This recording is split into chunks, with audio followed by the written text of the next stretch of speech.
2020 in the Tigray region of Ethiopia. The war is primarily being fought by the Ethiopian federal government and Eritrea on one side, and the Tigray People's Liberation Front on the other. All sides, particularly the ENDF, EDF, and TDF, have committed war crimes during the conflict. Mass extrajudicial killings of civilians have taken place throughout. Onto our plan. Our plan: the USFG should militarily intervene in the Tigray War by militarily enforcing a no-fly zone over the region to protect humanitarian airdrops. Again, the USFG should militarily intervene in the Tigray War by enforcing a no-fly zone over the region to protect humanitarian airdrops. Our weighing mechanism is net benefits because this is a policy round. One is our first contention is human rights. Starting off with uniqueness, what's going on right now? One, there's heavy war crimes going on right now. At least 385 to 600 people are killed, have been killed in total, many of them civilians. But number two, neither side is particularly good. Eritrea, the ally fighting with the Ethiopian government, is terrible. As of 2021, Reporters Without Borders considers the country to have the overall worst press freedom in the world, even lower than North Korean. But the B-sub point is that Ethiopian Prime Minister opposition to the Tigray minority was what led to the conflict in the first place. So basically, both sides are pretty much in the wrong here. But number three, there is a huge civilian food crisis going on right now. As of August 2022, there are 13 million people facing acute food insecurity, and an estimated 150,000 to 200,000 people have died of starvation by March of 2022. In the Tigray region alone, 89% of people are in need of food aid, with those facing severe hunger reaching up to 47%. In a report published in June 2021, over 350 people were already experiencing catastrophic famine conditions, which is IPC phase 5. It is the worst famine to happen in East Africa since 2011 to 2012. Okay, but number four is that the U.S. is sending aid, but it's not going through. U.S. aid has provided, like USAID, has provided more than $668 million in humanitarian assistance for Ethiopia in the fiscal year 2022. But subpoint A is that on August 31st, 2021, USAID's mission director in Ethiopia, Sean Jones, said, quote, we do have proof that several of our warehouses have been looted and completely emptied in the areas, particularly in Amhara, where the TPLF soldiers have gone into. I believe that they have been very opportunistic, he said in a televised interview with state broadcaster EBC in Addis Ababa. All parties to the conflict have been accused by USAID of looting aid shipments, so we have to protect these shipments. But number five, they're also failing because the ground shipments are failing. The ongoing fighting has blocked or destroyed all major roads leading into Tigray, except for one highway from neighboring Afar region, which runs through a sparsely inhabited desert. Even this road, however, has been mostly closed to aid trucks since July, with both sides blaming each other for the blockage. The result has been that over the last 2 months, only 9% of the required food aid has reached the Tigray region. Onto our links. How are we solving this? One is that airdrops are uniquely affected by the US. The US has a large quantity of strategic and tactical airlifters, such as the C-130, which has 19 tons of carrying capacity, the C-17 with 77 tons, and the C-5 with 122 tons that can carry the listed amount in a single flight. However, these cargo aircraft are slow and unarmed, which means it's impossible for them to drop aid over contested territory, and both sides are operating fighter aircraft and missiles. Thus, US military aircraft are perfectly capable of defending these slow-moving aircraft from threats on both the ground and in the air without touching anything and not challenging the humanitarian aid planes. But second, US aid organizations can get these planes through and send massive quantities of aid from the sky. But our second link is that it's historically proven. Subpoint A, the first airdrop of emergency humanitarian aid relief from the UN system happened in August 1973. The WFP-led operations saw more than 30 cargo aircraft from 12 national forces drop assistance in Africa's Western Sahel, where 6 years of drought have taken their toll on people in Chad, Mali, and other countries in like a big drought.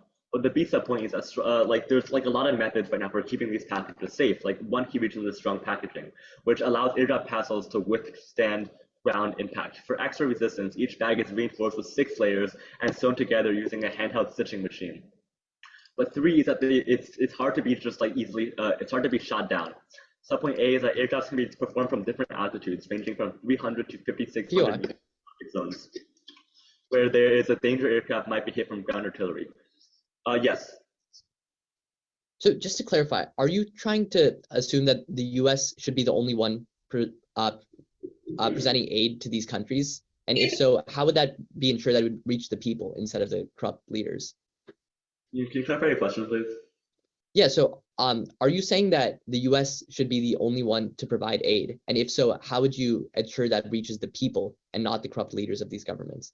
Yeah, okay, so there's two things on that because you kind of made 2 points. So the first point, no, we're obviously not saying that only the US provides aid. We're saying that the US, as since it's in a position to uniquely provide aid because of its military capability, should then help guide this aid to its target destination. And also, we're not giving it to the leaders; we're giving it to the people, right? So we know where the civilian towns are like starving, where people are facing mass poverty, mass cold, and these horrible conditions, and we're going to be dropping aid specifically to them. Like we're dropping it to where starving people are. Onto the impacts. The first impact is going to be starvation. All right, extend all of our uniqueness about how like this is the worst, this is the worst famine to happen in East Africa in the whole decade. Right. That means that starvation is probably going to be a big issue in this round, and it's materially harming people's quality of life. Right. Not only do they have no value to life, no ability to think about anything or do anything because they can't get food on the table in any way, but it's also actually killing them because they're starving.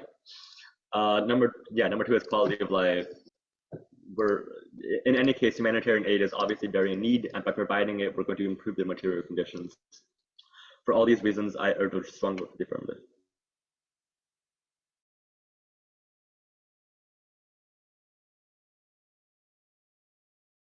Thank you for that speech. I'm Haridhar Viswanathan. I'll be the first speaker for the opposition. And if all judges and opponents are ready, I will begin. Perfect. A brief off-time roadmap. In this speech, I'm basically going to be listing the opposition's own contentions and our own case, and then use that case to rebut the government's points. So if everyone's ready, my time will begin now. We strongly negate the resolution that the US federal government should militarily intervene in the Tigray War. Now, to most Americans, the collapse of Afghanistan called into question Washington's ability to somehow dictate the entire world. After devoting 20 years, thousands of lives, and trillions of dollars to creating a stable, democratic, and liberal Afghanistan, the entire structure collapsed in not years, not months, but 11 days. And this sounds eerily similar to what the government is proposing right now in their plan. So we agree with their values, and we agree this is a policy debate and it should be about net bends. So let's go into the opposition's case.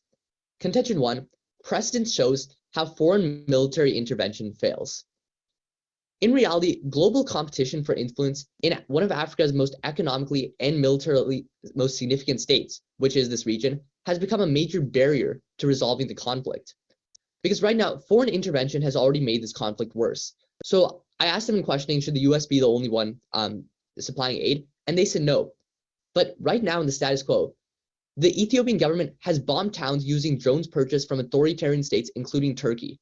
It's also emboldened its strong relationship with China.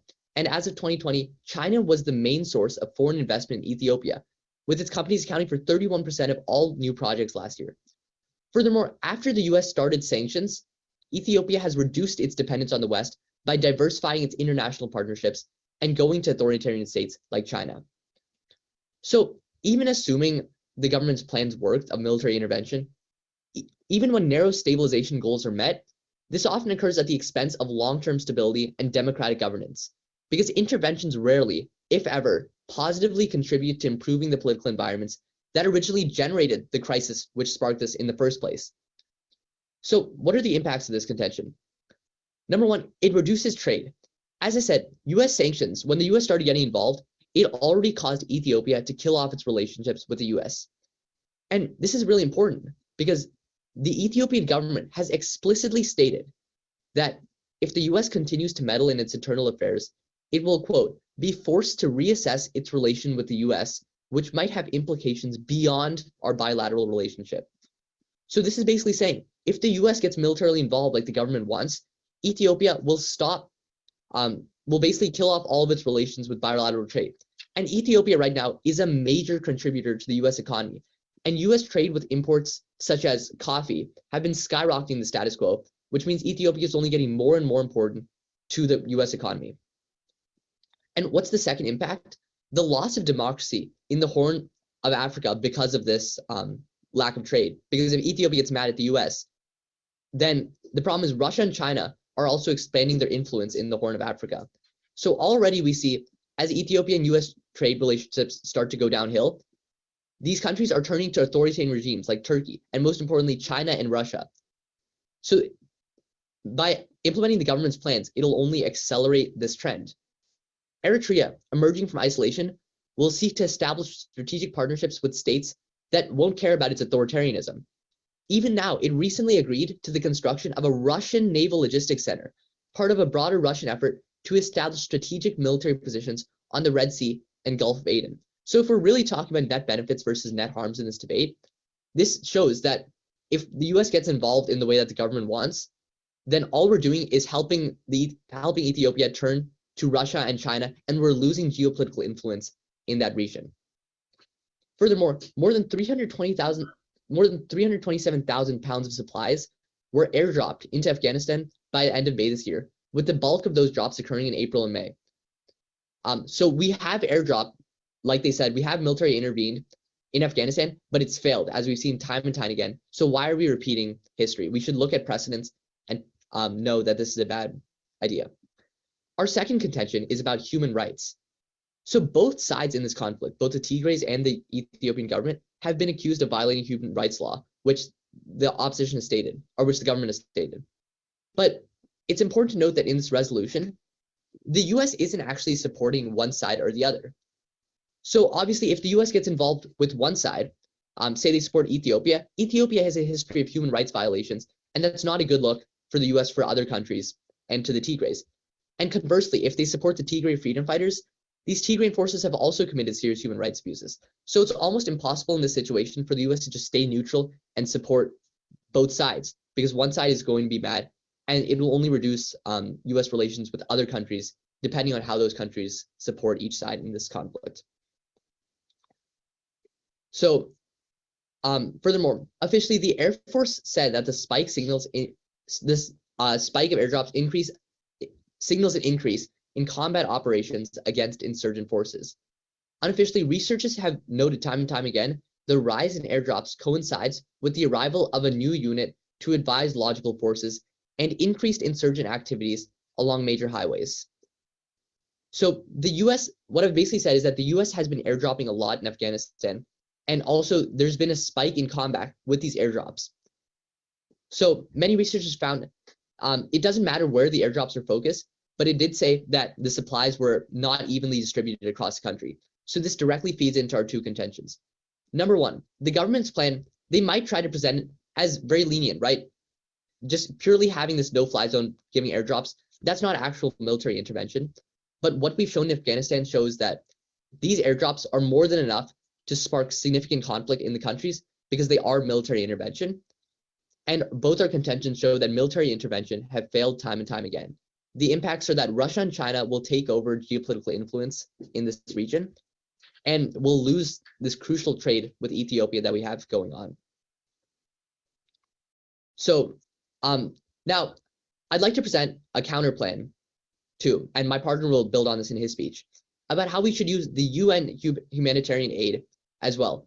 As we know, the UN has much more power than the US, and therefore the UN can use its resources in the short term to ensure that enough food is delivered to affected regions to prevent famine.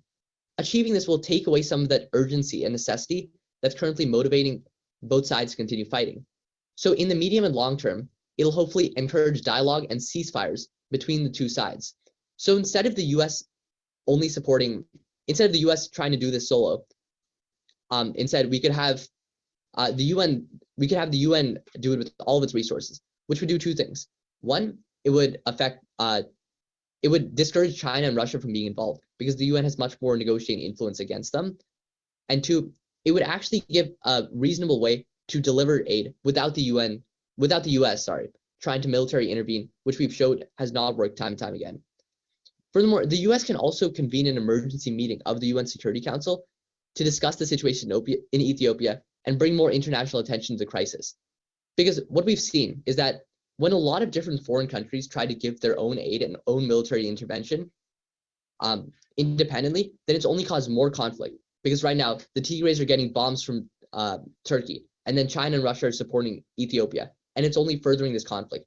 But instead, if we get the UN involved, then we can effectively stop this by having much more negotiating power on both sides.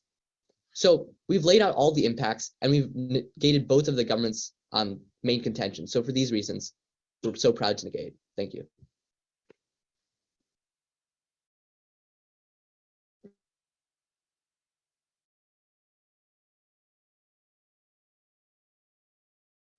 Hello?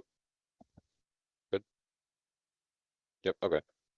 Let me drink some water.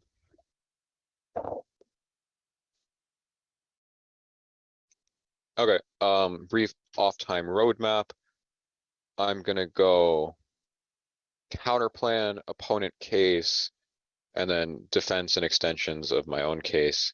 My time starts now. So first, on the counterplan, my opponent says use the humanitarian aids from the United Nations, but perm do both. This is not an opportunity cost. Basically, what does this mean? This means that we can do both the counterplan and the plan, because if the counterplan is due humanitarian aid through the United Nations, there's no reason we can't have the US militarily impose a no-fly zone to protect humanitarian aid, and then also have the UN independently do humanitarian aid. If anything, we solve better, because by defending the airspace, that allows UN aid planes to get through, and therefore like even more aid, because as we literally say in our uniqueness, the status quo right now, all the roads are blocked, none of the aid is getting through, 13 million people are basically starving. So if anything, the only way to solve is through the affirmation doing both.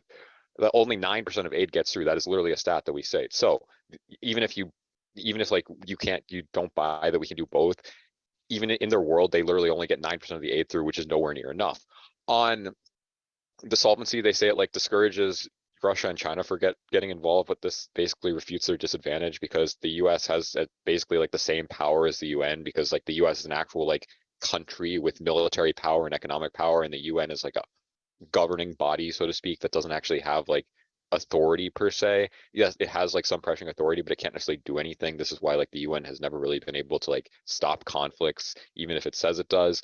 And then on there, they said like Washington doesn't have the ability to dictate the rest of the world, and therefore like, but we don't actually link into this, as we'll get into when I address their disads right now. So the first disad is that foreign military intervention fails. They say like intervention is like not resolving the conflict, because like Ethiopia is getting like drones and bombs from Turkey, and like China's doing investment, and it's like diversifying its international ties, which is like bad extensions. But the thing is that we don't actually link into this disadvantage, because we're not fighting for either side. As we literally state in our plan, we are advocating for a military no-fly zone over Ethiopia. That literally doesn't mean like we're attacking either side. That means that we're just attacking anything that tries to attack our planes that are literally unarmed carrying humanitarian aid. And therefore, we're not actually going to be causing any like additional conflict with either side, because all we're doing is providing aid. And if one of the sides gets really mad that we're providing humanitarian aid to starving citizens, then, well, number one, they're just morally wrong, because why are you trying to intentionally starve people? That's just evil. And two, if they do like try to attack our humanitarian aid planes, we have the military capability to shoot them down, and that's exactly what we're doing, because that is what our plan is. That my opponent did not challenge at all, so it completely flows through.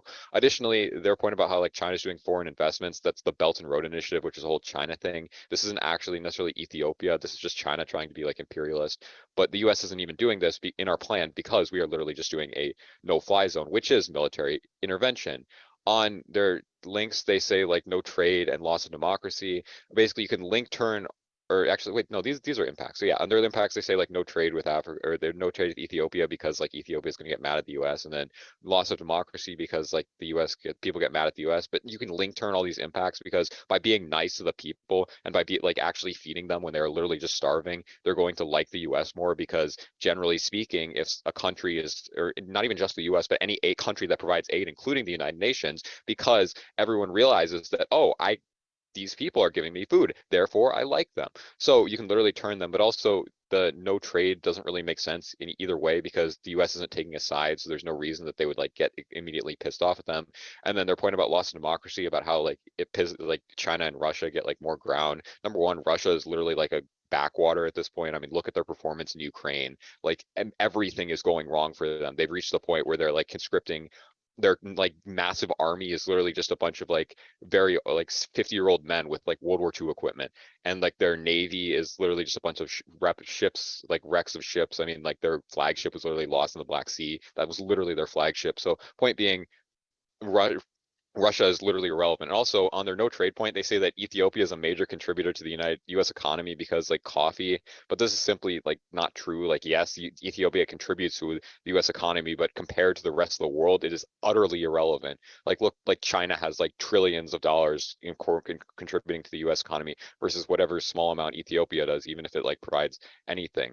On their second disad about human rights, they say that like both sides are bad and like therefore like the US has to pick a side if they're military intervening, but we're literally not taking a side. We're simply enforcing a no-fly zone. What does that mean? We're basically just shooting down any aircraft that come into the sky to threaten our aid planes. So that means we're literally just helping the civilians. We're not taking a side. If we shoot down planes from one side because they tried to attack us, that doesn't mean we're supporting the other side. That just means we're defending our planes. We support neither side, and this is still military intervention because we're sending military planes into the territory. I mean, like look to the whole debate over no-fly zone in Ukraine. When it was originally proposed, everyone was like, "Oh no, this is going to start a war with Russia because it shows that NATO is being aggravated."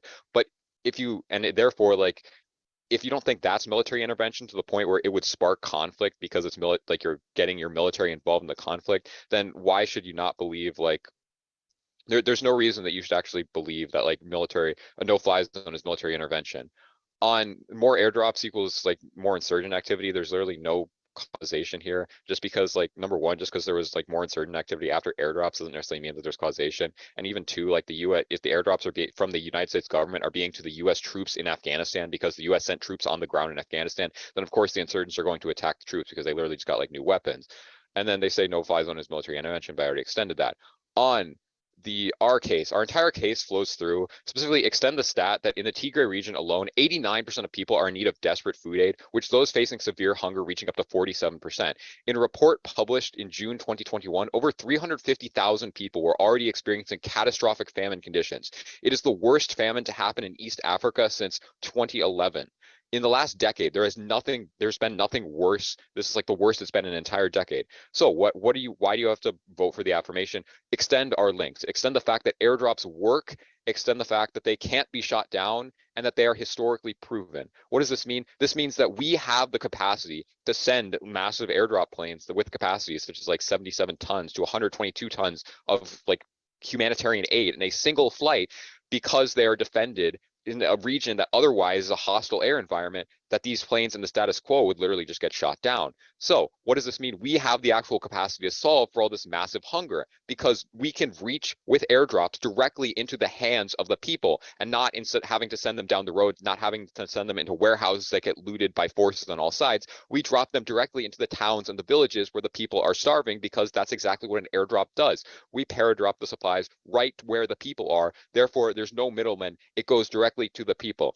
9% of the aid reaching the people because it's going to warehouses that get raided by the government, it's going to on roads that are literally just like bombed out completely, becomes 90% when that aid reaches directly into the hands on the villages that the people are living. What does this mean? This means they can eat. This means they're no longer starving. This means that there's no longer 50% of the population in severe hunger, or 13 million people at risk of like completely just dying of hunger, as 200,000 people have already died of hunger in this region. So the only way to actually solve for this massive suffering is to militarily enforce a no-fly zone, because then we can get the aid through, we can get the help to the people, and we allow other countries to provide aid, because once the no-fly zone is enforced, any country can supply aid without the risk of being destroyed and without the risk of not making it through. Thank you.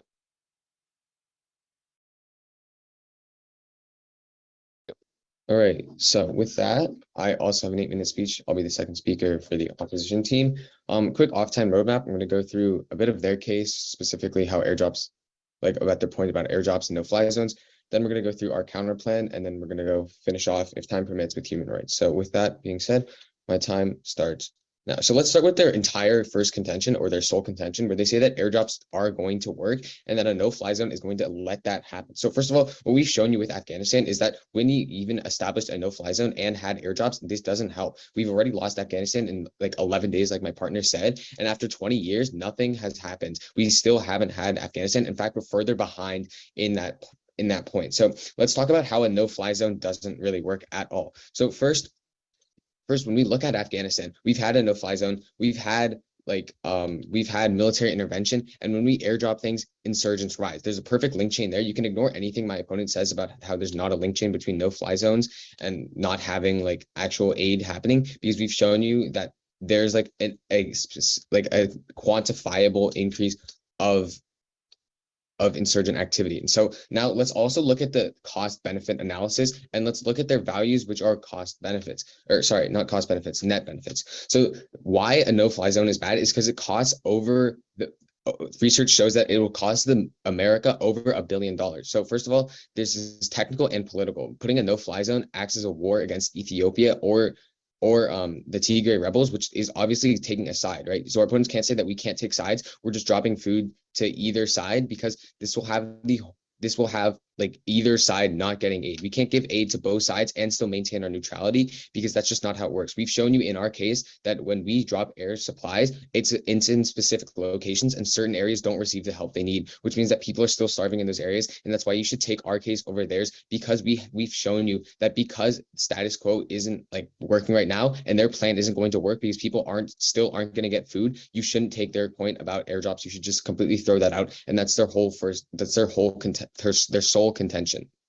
Now, let's talk about why a no-fly zone specifically from the US is bad. So a no-fly zone means that the US would need to fly drones all over Tigray to identify flying drones and jets, which means we have to control the entire airspace, which means we have to commit an air force, which is already pretty on edge right now because of the Russian-Ukrainian conflict. And that means that we're invading Ethiopian airspace and we need to be refueled. So we need to put an aircraft carrier close to Tigray, which means that parking in Eritrean ports or seashores is basically a declaration of war against both sides. This is obviously bad for the US because, first of all, we're just coming in and starting another war in this area. We're choosing sides that we don't really have any connection to besides trade with Ethiopia, and we're just still not getting people food. So now I want to talk about how our counterplan solves for this, right? Our opponents can say that the counterplan and their plan are like jointly sufficient and that we can do both at the same time. But what we're telling you is specifically take our counterplan over theirs, because we give you more options. Their only option is a no-fly zone. They've outlined that in their case by having only one contention, which is a no-fly zone and airdrops.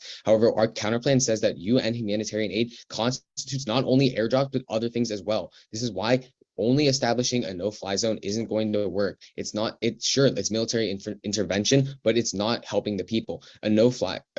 UN humanitarian aid, is actually going to the people instead of just going to corrupt leaders like we've shown you in our case. Having UN food drops actually helps. As a last resort, the US can even threaten to unilaterally implement an airlift to famine-stricken areas. So we have the UN here as a backing area, and we don't need just a no-fly zone. That's not going to work. We've already shown you multiple times why their sole contention falls, and it's because so many different factors have to go perfectly for this airdrop to work. So first, the US has to agree to have this funding even during this like horrible economical time. We also have to enrage China because of this trade. We also have to cut off trade with Ethiopia, and we still won't be getting food. So there's no benefits, there's no net benefits to their case. Take our case and take our alternative counterplan in favor instead of that.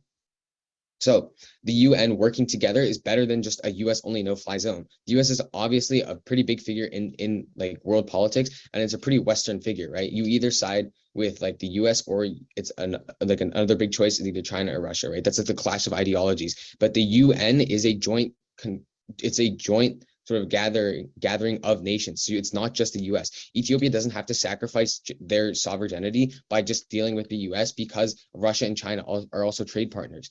Because we, as the UN, establishing our counterplan, we allow Ethiopia to choose between a bunch of countries. We allow them to successfully navigate this world without having to choose a side, and that's the net benefit. We don't alienate Ethiopia, and we don't alienate the citizens in Ethiopia. Now, let's talk about what really matters, which is human rights. So throughout this entire case, we've waited on a net benefit. And what we're telling you is that right now, human rights are the net benefit. We need to stop this. Obviously, there's people that don't have food. We've agreed to this. That's just in the status quo. But what we're telling you is a no-fly zone isn't going to work, but a UN-backed counterplan does work. Since we can call into question like Russia giving air force to Ethiopia, like a no-fly zone poses a serious risk to US soldiers, and in that US airspace, like my opponent said, we're just shooting anything that attacks our planes. Obviously, Russia and the US aren't going to be in the same airspace at the same time right now. In the status quo, that's just not going to happen. So we need to focus on lives, and the most important thing is that people are starving right now. We've already shown you a no-fly zone doesn't work. That's their only contention. That's their only fighting point, and that's the only reason why the status quo is better, because a no-fly zone doesn't work. But what we've shown you with our counterplan is that UN humanitarian aid does work, and that's the biggest thing. Because our UN humanitarian aid works and their no-fly zone endangers not only American soldiers by having Russian and American forces in the same airspace, but also not actually successfully getting food to Ethiopian and Tigrayan citizens, like actual aid. Our UN plan actually accounts for that. We've shown you through Afghanistan that obviously there's more insurgent activity when airdrops happen, obviously because there's no one that has food right now. The insurgents and the citizens don't have food, and that's why airdrops don't work, because both of them are going to be contesting for it, and that's the only thing that's going to happen. The only thing that's going to happen is that insurgents are fighting for the food, civilians are fighting for the food, and at the end of the day, no one gets food, and we're still interfering with Russian airspace and Russians in Ethiopian airspace. Now, let's talk about human rights. When we talk about human rights, take our second contention, where we tell you that a bunch of people have died, and we have also said that so many people have so many crimes against humanity have been committed. For the US to step in and take a side between human rights from Tigrayan citizens or Ethiopian citizens is a completely and utterly dumb choice. You can't just choose which side of human rights to ignore and which side to embrace. That's why the US airdrops don't work. It's because you can't drop one side. You can't give equal aid to both sides without alienating one side. Like we've shown you with Afghanistan, military generals have said they don't know where specifically the aid is going, and they don't know how it's affecting people. It's impossible to take both sides because we've seen it in Afghanistan, and it increases fighting. Now, lastly, I want to just finish off with some geopolitical influence. So right now, Russia and China are already trading with Ethiopia a lot, and Ethiopia is starting to turn towards that side of the world. If the US militarily intervenes, whether it's through a no-fly zone or airdrops, it's Russia and China basically seeing that the US is willing to just stand up to them. And that's not good for a few reasons. First of all, Russia has already threatened to use nuclear arms in Ukraine. They're not afraid. They basically have nothing to lose now. And they have, like, their entire military has been crushed by a few thousand, like, Ukrainian volunteers. Now, this is bad for a few reasons, because they have nothing to lose and the US has everything to lose. We need to maintain our innocence, and we can't military intervene. For these reasons, I strongly urge an opt ballot. Thank you.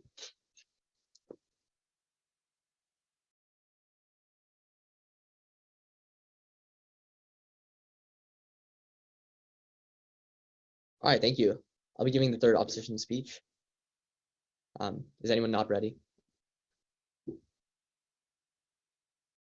All right, a quick off-time roadmap. In this speech, I'm just going to be going over the main points of contention in today's debate, specifically attacking why the government's plan is bad, and then I'll proceed to do some weighing. So with that being said, my speech will start now. So let's get straight into the main voting issue on today's debate. Does this no-fly zone proposed by the government actually work?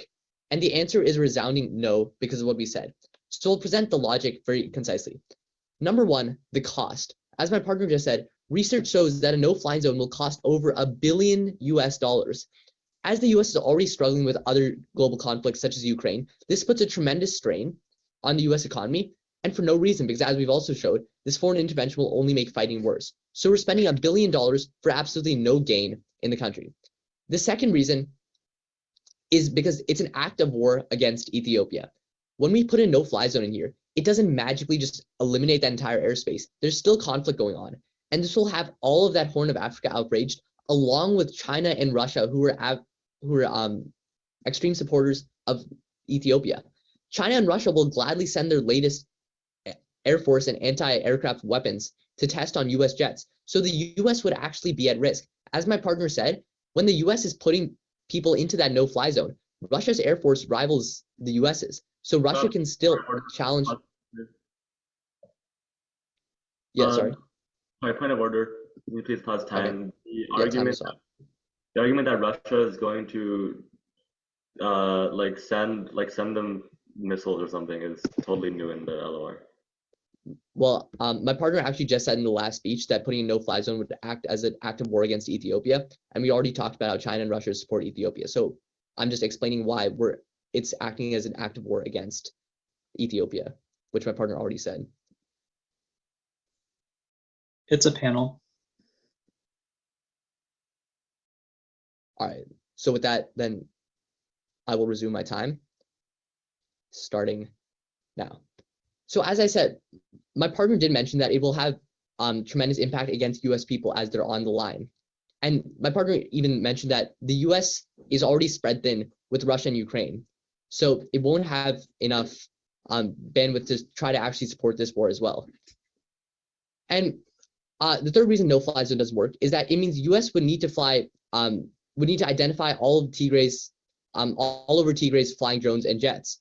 So these drones would have to fly within the Ethiopian airspace and be refueled.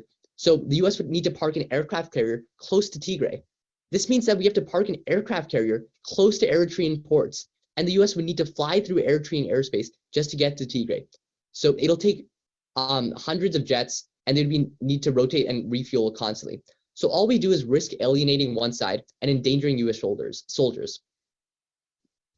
So for these reasons, a no-fly zone is not effective. And the reason our counterplan of having the UN give humanitarian aid in general is so much better is because it doesn't just restrict us to a no-fly zone. So as we said, a no-fly zone doesn't work. So why would we want that in the first place? But also, we're saying that the UN humanitarian aid has been effective so many times. Our entire first contention talked about Afghanistan. And we did mention that the UN giving humanitarian aid and the US giving humanitarian aid in forms other than a no-fly zone have been helpful to reduce conflict. So why don't we actually use all of these methods available to us? Furthermore, the UN has influence over China and Russia, and together can talk about diplomacy and can help stabilize the geopolitical influence in that region. Because as one of my impacts was in contention one, China and Russia will take over the Horn of Africa if the US gets involved geopolitically. So as we said, we've lost trade with Ethiopia, and we've lost trade in Ethiopia, and the US aid isn't already working. So we've already done that. And as the opposition in today's debate, all we have to do is show why the government's case doesn't work. So even if you don't buy our counterplan, we still show that the government's policy today of the no-fly zone has net harms over benefits. All of these reasons we presented about why a no-fly zone doesn't work shows that there are net harms over benefits, so therefore we win this debate. Because again, in my first speech, the main point was that military intervention in Afghanistan and military intervention even now in the Tigray War has not worked. And our opponents keep ignoring this time and time again, and they keep saying that a no-fly zone will work. But a no-fly zone specifically in Afghanistan and all this military intervention, which will come because of the declaration of war by the US against Tigray, because the US is declaring war by putting a no-fly zone. So all this military intervention will have negative effects for the Tigray War. So all we're doing is weighing this on net benefits versus net harms. We've showed that their case has net harms.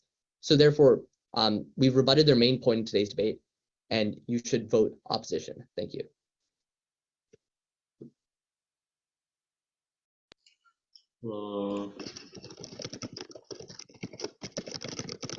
Okay. So again, I'm Michael Lan. I'll be the PMR. Right? Yeah, I'll be the PMR. I'll have to start with a lot of line by line, and then we're gonna go into weighing. But let's start on the AF case and then go into the neg case. So you can, yeah, AF, neg, weighing.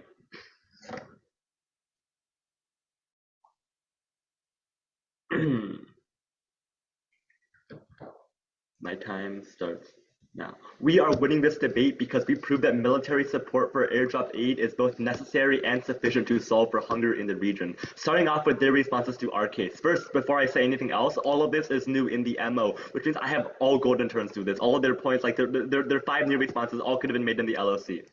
Starting off, they say that insurgencies are going to rise, and they have a quantifiable increase in insurgencies after airdrops. First of all, this makes no sense. We're giving them food. Why would that lead to them like fighting people? But also, their Afghanistan example, that was a ground war with U.S. military air support, like in a war with the U.S. fighting against the other side. The airdrops were not feeding the civilians; they were feeding the U.S. soldiers, meaning and like giving them weapons and things like that, which does mean that this is like a totally not comparable example. Number two, they say it'll cost the U.S. $1 billion. This is literally just defensive airplanes. Like the U.S., like that's not any more money because we already have the planes. But also the military budget is like $800 billion. But also like lives probably outweighs like a drop in the bucket in the U.S. military budget. Three, they say it's a political issue. This acts as a war against one of the sides because, as they say, like you can't give aid and maintain neutrality. Some areas might like get more help than others. This makes no sense. Both sides are likely to contest aid that's going to the other side, which means we'll probably be fighting both sides. But also, the U.S. is explicitly neutral, and giving a bit more aid to one side doesn't matter because we're still giving aid to the other side. People won't think we're at war with them when we are literally giving them food and giving them resources to survive. Fourth, they say the U.S. needs to control the entire airspace and put like aircraft carriers in the bay, which leads to like a declaration of war. Again, like aerial refueling aircrafts exist. The U.S. military can use unarmed aircraft, such as the KC-10, carrying only fuel to refuel fighter jets. There's no need for carriers. And also, like Russia and China won't start a war against the U.S. by shooting their planes. This doesn't make any sense because this creates direct conflict between Russia and China and the U.S. Like they won't want this because in a time with already escalating conflicts, like no one wants to start a direct war because that's probably going to go nuclear. Again, all of these are golden terms. All these are new points. This is my first chance to respond. You can value all these arguments as true. On the CP, we win the CP because the CP is a perm. The CP is not competitive at all with our plan, right? It's a counter plan, Judge. It's supposed to be an opportunity cost. Like we don't stop. The plan does not stop the UN from giving aid. Like ASK can do both, and we literally do both. And like specifically also like the CP is literally the quo. The UN is giving aid in the status quo, and we prove to you it's not working. Like only 9% is getting through, and there's still mass starvation, meaning it's probably try or die to get the plan, and that's necessary. But either way, it's a perm, so the CP just don't evaluate it. On their point about foreign military intervention fails, like yeah, they only terminalize this to like some sort of trade with China, which leads to some international conflict. Like extent that this makes no sense because the UN is the same as the US, so there's no reason they wouldn't get mad at the UN. Like we have many responses on this, and yeah, Russia's not going to nuke us for feeding civilians, so no probability. On the human rights point, again, first of all, they concede uniqueness here. They can see that human rights are really, really bad right now, and combined with our analysis about how UN aid is going on right now, that probably shows that the counterplan alone is not sufficing and it's try or die for the app. But secondarily, on their links, all of these assume that the US is going to be picking a side. We tell you time and time again, we're literally sending food to the civilians, and we want to make sure that food actually gets it. That's not choosing a side because both sides are in need of food. This is ridiculous. Anything of that. And this logic is probably going to make us never give aid to anyone because any action might be taking a side. Okay, yeah, we extend our case, so I'm going to go on to weighing. Wait, before I see that, let's see. Yeah, on our case, they also cross-apply their second contention, but I already repeated that. Like, Afghanistan's a bad example because the US is supporting its own soldiers, and also I repeat the rest of the line as well. So we're going to be weighing this way on magnitude. So we have the biggest magnitude impact in this round because we're actually solving for these like hundreds of thousands of starving people in the status quo. Again, extended uniqueness has been extended throughout this entire round. 89% of people in Ethiopia are in need of food aid and severe hunger, right? This means that like they're not able to have any quality of life. Food is probably like the biggest issue in the round. It doesn't matter if you, like nothing else matters if you're hungry and starving. This outweighs things like trade because they don't even terminalize trade to any impact. Like it doesn't matter if Russia or China doesn't trade with them, or if they stop trading with the US, because like having coffee beans doesn't really matter when you don't have food. So we're going to outweigh all of their impacts simply on the fact that we're decreasing the amount of hunger in the region. Thank you, and a strong vote for the affirmative.